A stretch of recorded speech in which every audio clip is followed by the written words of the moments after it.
Hello,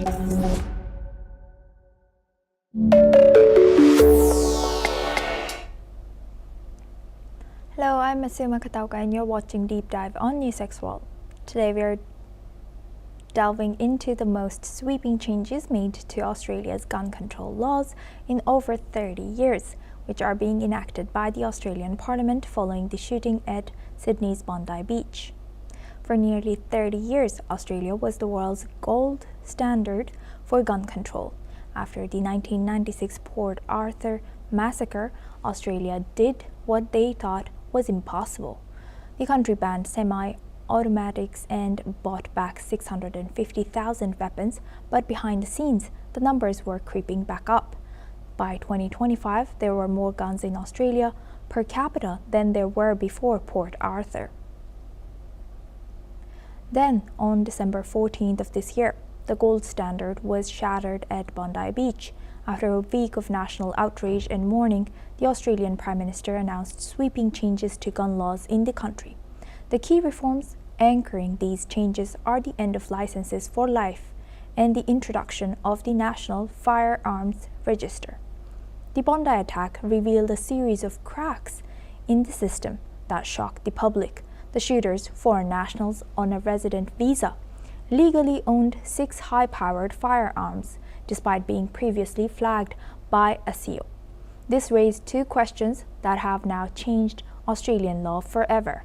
First, how can a non-citizen own a cache of weapons? And secondly, why is there no central database to track these guns across state lines? The 2025 reforms led by the National Cabinet and fast-tracked in New South Wales rest on 3 main pillars. The first pillar is the cap on the number of weapons that an individual can own. For the first time, unlimited is off the table. Most states are moving towards a cap of 4 firearms per person. Moreover, you can no longer just tick a box for recreational hunting to get a high-powered rifle. You now need to prove a pressing, perhaps a specific need. The second pillar is the National Firearms Register. Previously, if you bought a gun in Western Australia and moved to New South Wales, the states did not always talk to each other. The National Firearms Register is being accelerated to link every police department, the border force, and criminal intelligence in places like the Northern Territory.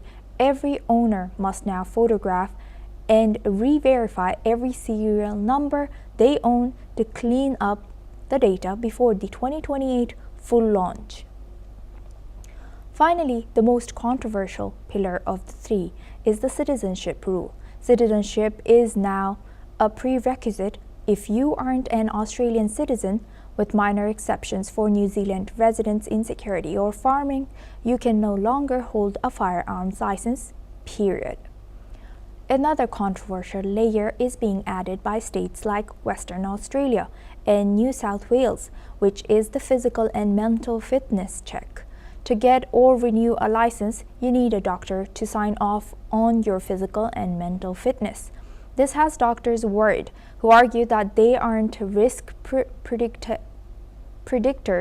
and that this puts a target on the GP-patient relationship.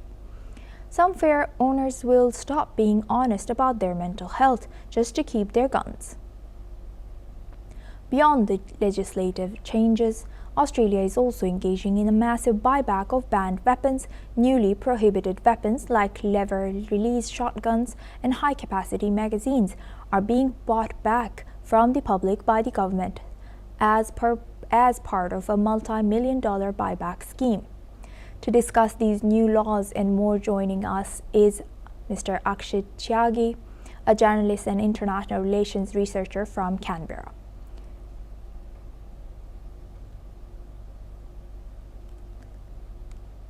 Now for joining us, is guest Alison Mutler. She's joining us from Bucharest. Thank you very much, Miss Alison, for joining us again. Good to see you. Now, sorry about that, the wrong guest name. Now, looking at this, Australia's gun laws have historically been only as strong as the weakest state, with NSW fast-tracking these laws. While other states are still catching up, what are the biggest hurdles to achieving true national harmony by the 2026 deadline? What do you think? Well, I mean, the terrorist attack at Bondi Beach shocked Australia, shocked the world. It was a shocking story. 15 people killed. It was the worst gun violence, I think, since 1996. So almost 30 years. And Australia realised it had gone rather lax on its gun rules, so it's had to very, very quickly tighten them up, so it doesn't see a repeat of what happened at Bondi Beach. And what happened at Bondi Beach happened because of these rather lenient gun rules. What is difficult is that Australia has, I think, 6 states, and it's a big country, but people travel, so there has to be information shared between the different states. It has to be shared between not just the police, but border authorities, the criminal intelligence, etc., etc. These new rules are very strict. Before, anybody with a residence permit could own guns. Now it's going to be you have to be an Australian citizen to own these guns. And this man who carried out the shooting, I think he had 6 guns, a massive amount of weaponry, of firearms. And that will be cracked down on as well. Somebody like him will not be able to own guns. But what is difficult is, first of all, the law is changing so radically to crack down on ordinary people having guns. And there's also talk about, which is more difficult, about people who own guns having like mental checks, which would have to be carried out by doctors. And doctors aren't very keen on giving a sort of certificate of good health because they don't know the character of a person. You have to be a psychiatrist perhaps, and you don't know from a first session because somebody could lie about their mental health.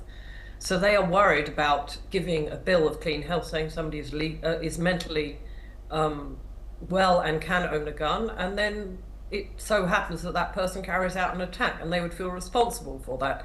So there are layers of difficulties down to that, which is a tricky thing, I think, which doctors across Australia will be concerned about.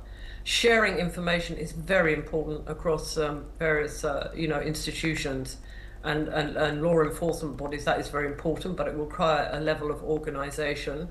But I suppose the idea that you have to be a citizen to own guns, that makes it a bit simpler. Of course, there will always be a black market and there will be weapons that people can get. I understand in '96, when the last gun laws were enacted, the Australian state bought back weapons.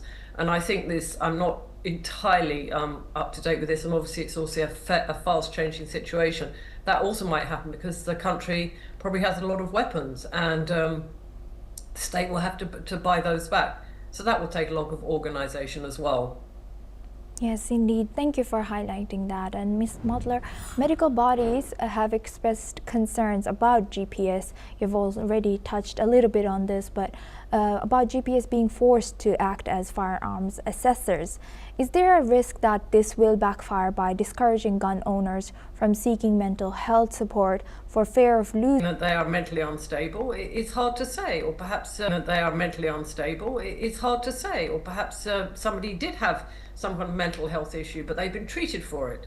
And this will also, as you said, discourage people who do have a firearms license, perhaps from going to be checked again. So there are difficulties, both ethical and moral, but also legal or difficulties here. Yes, indeed.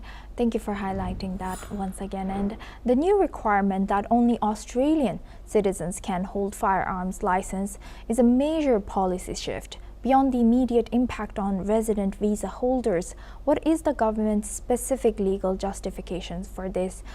Is it purely a security measure, or do you think is it a move to redefine gun ownership as a civic privilege rather than a resident's right? I think it's both. I think they want to control who owns guns, yes. And I think there are some leeway, some sort of flexibility for New Zealanders to own guns, because obviously Australia has a lot of animals, so there is hunting that goes on as well. But the idea is that it is, I suppose, a civic right, and you have to be a citizen rather than like voting.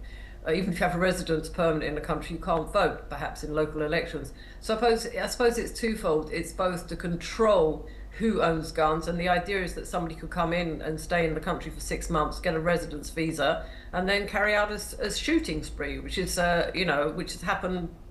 In this case, it was an Indian national, and they don't want that. And also, if you have somebody who's an Australian citizen, they can have more.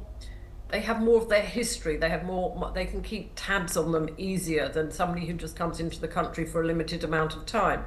But I think the idea is they're raising the bar for firearms ownership and saying this is actually a civic, it's a right, and you have to be a citizen, and not anyone can own firearms. You can't just come to Australia and get a bunch of weapons. It's not on. You have to be an Australian citizen. So you do have to go through various tests and reach a certain level before you're eligible to own guns.